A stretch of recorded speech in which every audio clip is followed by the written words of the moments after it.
I'm Owen Bigland. This is the Inside Edge video blog. Okay, I'm going to do a variety of topics here, kind of a potpourri of real estate and a bunch of other things here, kind of keep it under 6-7 minutes, I hope. So, coming out of the COVID lockdown here, we're now into September. And, something that I've noticed here that's been going on for the last 4 or 5 months, and for good reason, I noticed that people's frustration levels are at all-time high when it comes to real estate, investing. I had that dust up with Evan Sindall there and all the comments that were there. I understand people's frustrations. We are going through some hard times here. Many people are still out of work.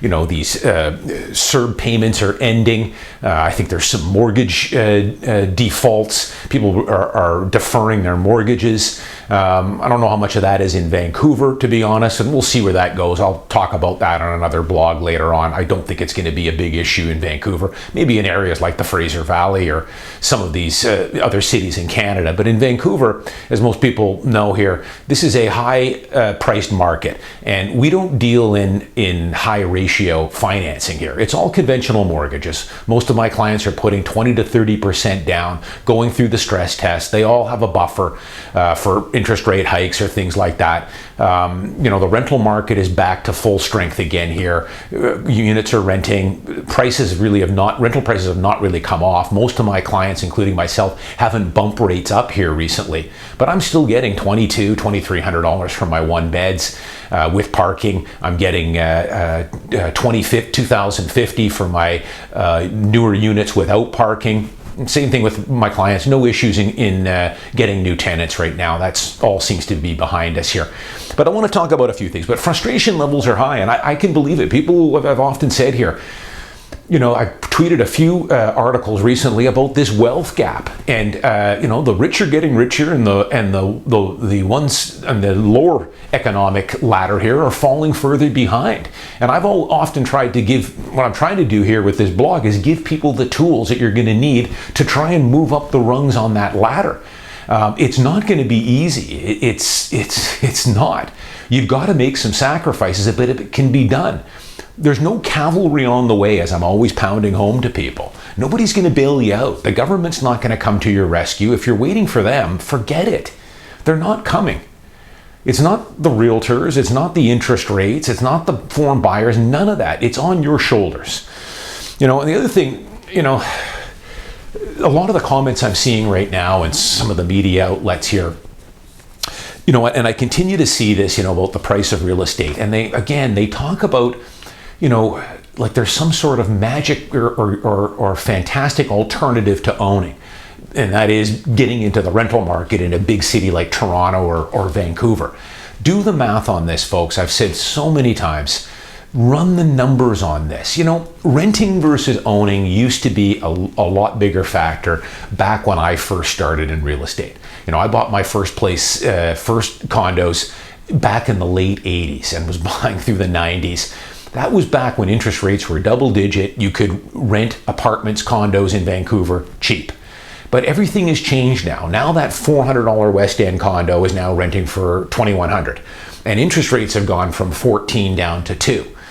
Back then, sure, you could save the difference a little bit if you were really, really disciplined. Most weren't, though. Most spent the difference. Homeownership in a lot of ways for a lot of people, and why it is their largest asset when they retire, is because it's almost like a forced savings account. It really is.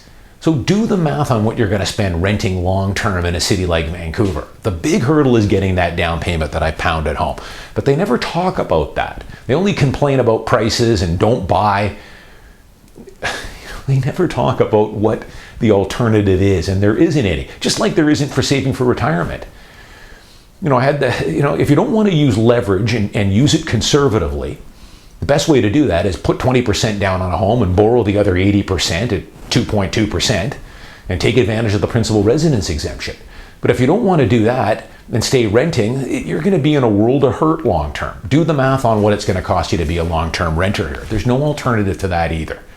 Just giving you the straight goods here.